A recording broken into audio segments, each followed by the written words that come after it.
नमस्कार दोस्तों। BPSC TRE 3 में एक बहुत ही इम्पोर्टेंट मुद्दा अभी ट्रेंडिंग में है, उस मुद्दे पे बात कर लिया जाए। मुद्दा यह है कि जो विद्यार्थी बिहार के निवासी है वो सीटेट में अगर 82 मार्क्स लाए हैं, सीटेट क्वालिफिकेशन मार्क्स 82, जो विद्यार्थी 82 मार्क्स लाए हैं, क्या उन्हें क्वालिफाइड माना जाएगा या नहीं माना जाएगा? तो बहुत ऐसे काउंसलिंग सेंटर में देखा गया है कि जो 82 मार्क्स लाए हैं, जो विद्यार्थी 82 मार्क्स लाए हैं, उन्हें डाउटफुल कैटेगरी में डाल दिया गया है। ठीक है, डाउटफुल कैटेगरी में डाल दिया गया है। आइए देखते हैं क्या है।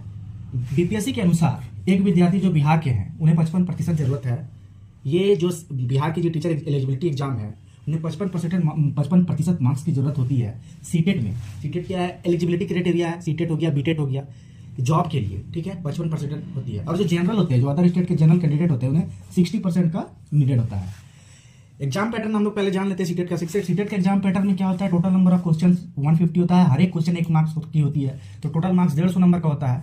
अगर कैंडिडेट 82 नंबर लाए हैं, क्या वो क्वालिफिकेशन होंगे? अगर हम लोग फैक्चुअली डाटा के अनुसार देखेंगे क्या होता है, अगर 82% हम लोग निकाल के देखते थे, 54.6% होता है। तो बीपीएससी का बहुत ऐसे अटकले से सुनने में आ रहा है कि बीपीएससी कहना है कि 54.6% 55% का इक्विवेलेंट नहीं है। लेकिन यहाँ पर देखा जाए 54.6 है, 5 भी नहीं है, मोर देन 1 है, तो अप्रॉक्स में इसको 55% ले लेना चाहिए, मेरा मानना है। लेकिन अगर परसेंटेज वाइज अगर निकाल के देखिएगा तो 55% के लिए 82.5 नंबर चाहिए। तो सीटेट में 1 मार्क्स का सारा क्वेश्चन होता है, आधा मार्क्स का कोई भी क्वेश्चन होता नहीं है। ये पॉसिबल नहीं है कि 82.5 नंबर चाहिए। यहाँ पर असमंजस में फंस गया है सारा मामला। अब देखिए 54.6% को बीपीएससी 55% मानेगी या नहीं मानेगी, इस बात पर है। अब हम लोग जानकारी लेंगे कि जो सीटेट का मार्कशीट आता है, उसके थ्रू हम लोग आइए विश्लेषण करते हैं। तो आइए देखते हैं कि जो बिहार सरकार क्या करती है। बीपीएससी जो है वो 55% जो विद्यार्थी का वो मांग डिमांडेड कर रही है सीटेट में या बीटेट में। आइए उसके बारे में क्या जानकारी। देखिए, जो शिक्षक टीआरई 1 और टीआरई 2 में हो चुके हैं, उनके लिए बीपीएससी का एक सर्कुलर निकला था कुछ दिन पहले, 6 दिसंबर के बाद में बिहार शिक्षा मंच के द्वारा ट्विटर में पोस्ट किया गया था। ये पढ़ते हैं क्या? बीपीएससी से बहाल वैसे शिक्षक जिनको सीटेट के अंकों में 5% का छूट, ठीक है, 5% का छूट मिला था, यानी 55% आना था, लेकिन 82 नंबर पर शिक्षक बन गए थे, उनको इस पत्र के आधार पर सभी जिलों में कार्रवाई का निर्देश प्राप्त हुआ है। 5% छूट का मतलब 82.5 नंबर से कम वाले शिक्षक को अब नौकरी जानी तय है। ये बिहार शिक्षा मंच के द्वारा 6 दिसंबर 2024 को पोस्ट की गई थी। और उन्होंने 2 डॉक्यूमेंट बिहार का जो 2 डॉक्यूमेंट है, वो भी डॉक्यूमेंट उन्होंने उसमें साझा किया है। देखिए, बिहार सरकार के द्वारा 18/4/2024 को ये डॉक्यूमेंट निकला था।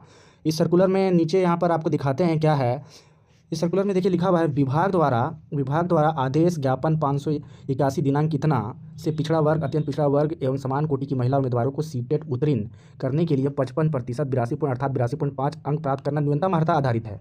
तो अब न्यूनतम अर्हता ये सर्कुलर निकाल चुकी है बिहार की जो है वो, तो ये सर्कुलर पहले ही निकाल चुकी है।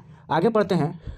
वादीगण का क्या लिखा है, देखिए, वादीगण का सेविक्रोहित है, मुझे हिंदी थोड़ी कम आती है, कोई बात नहीं, कि उन्हें सीटेट में मात्र 82 अंक प्राप्त हुए हैं, जो कि निर्धारित न्यूनतम को पूर्ण नहीं करता है।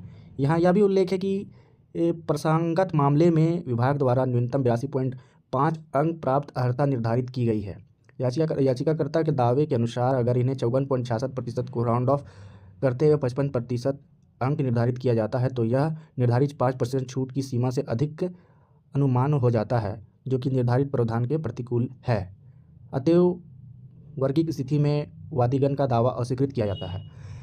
ये बिहार सरकार के द्वारा, बीपीएससी के द्वारा ये सर्कुलर का डेट है 18/4/2024 को निकाला गया। इसके अनुसार बिहार शिक्षा मंच ने टीआरई 1 और 2 के जो विद्यार्थी का हुआ, उनका पर भी कह दिया है कि उनके पर भी आपका लटका हुआ है, तलवार लटका हुआ जॉब का। तो अभी यही शिक्षक जो टीआरई 3 में जो काउंसलिंग के लिए आए हैं, उनके लिए यही समस्या बन चुकी है कि उनको वेरीफाई नहीं किया जा रहा है, उनको डाउटफुल कैटेगरी में डाल दिया जा रहा है। तो ये सर्कुलर एक बिहार सरकार के पास प्रूफ है। आइए अब हम लोग मार्कशीट का गो थ्रू कर लेते हैं। ये देखिए, जो मार्कशीट है इसमें कहा जाता है,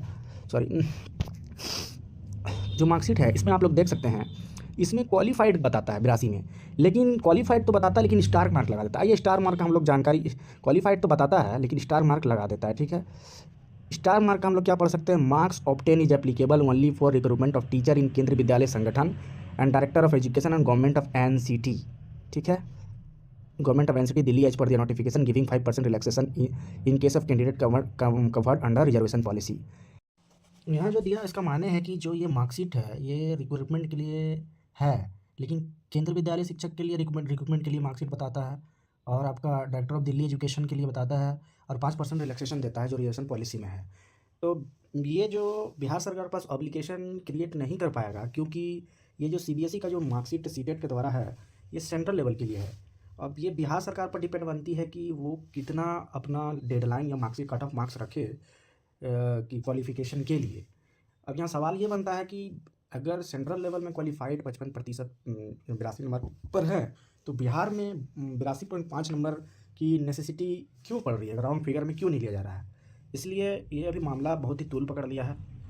चाहते हैं कि स्टूडेंट का हित में हो, ऊपर वाला से यही कामना है कि स्टूडेंट के हित में निर्णय हो, और वैसे विद्यार्थी जो 82 लाए हैं उन्हें एग्ज़ाम और काउंसलिंग में योगदान, इस काउंसलिंग में सही माना जाए, अलाउ कर दिया जाए। इसी के साथ मैं ये वीडियो को समाप्ति चाहता हूँ। आप सभी का धन्यवाद।